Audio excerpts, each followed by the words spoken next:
আপনার নাম কি? মোহাম্মদ সুমন আহমেদ। মোহাম্মদ সুমন আহমেদ। আপনি কি কাজের উপর যাইতেছেন?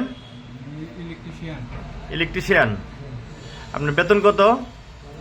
এই 1000 প্লাস আর কি। 1000 প্লাস। আর আপনার ডিউটি কয় ঘন্টা? 8 ঘন্টা। 8 ঘন্টা।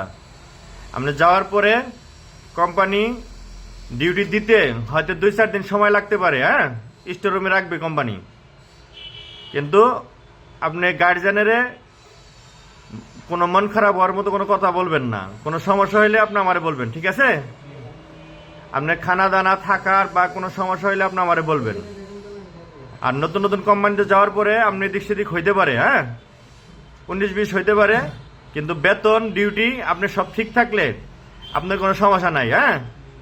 আপনি সারা কোম্পানির সাইডেও দিতে পারে, বিনজারুলার সাইডেও দিতে পারে। বিনজারুলার সাইডে দিলে 1400 টাকা বেতন আসবে, হ্যাঁ। সারার সাইডে দিলে আপনি 1000 টাকা বেতন আসবে, ঠিক আছে? কোনো সমস্যা তো নাই? আপনি যে কাজের উপর যাইতেছেন এই কাজ পাইলে তার কোনো সমস্যা নাই, ঠিক আছে? মনে রাখেন। ভালো থাকেন, হ্যাঁ। ওকে।